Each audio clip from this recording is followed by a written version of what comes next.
دیکھیں جی، ہمارے ملک میں نا اکثر لوگ بڑے پریشان رہتے ہیں کہ چکن کھانا چاہیے یا نہیں کھانا چاہیے۔ تو چکن دیکھیں، چکن کھانے میں کوئی برائی نہیں ہے، چکن بڑی اچھی چیز ہے، ایک بڑا اچھا سورس ہے پروٹین کا۔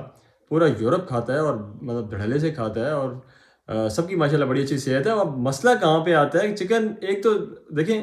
چکن اگر آپ دیسی کھا رہے ہیں نا تو یہ تو بہت اچھی بات ہے۔ دیسی چکن اگر آرگینک اس کو ایک اگر اس کو خوراک ملی ہوئی ہے، اس سے وہ پلا بڑا ہے، اگر وہ کھلے ماحول میں پلا بڑا ہے تو پھر تو اس سے اچھی بات کوئی نہیں ہے۔ اب جو شیور کے ساتھ مسئلہ کیا آتا ہے، اگر تو شیور مرغی بھی ہے نا،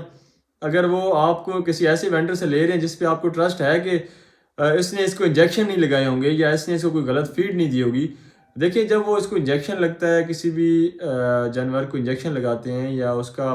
آپ اس کو ایسی فیڈ دیتے ہیں، اس کے بعد جو مسئلہ آتا ہے نا اس کے گوشت میں، وہ اگر آپ کھاتے ہیں تو ظاہر ہے وہ پھر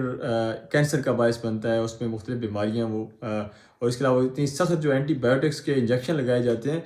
وہ جو ہے نا پرابلم کرتے ہیں، وہ آپ کی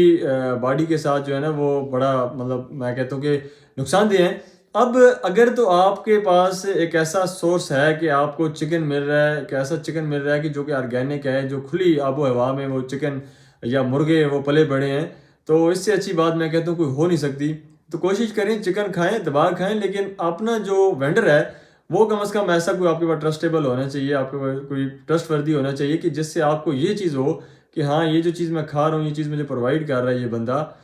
وہ کم از کم جو ہے نا ریلائبل ہے اور وہ کھانے کے قابل ہے۔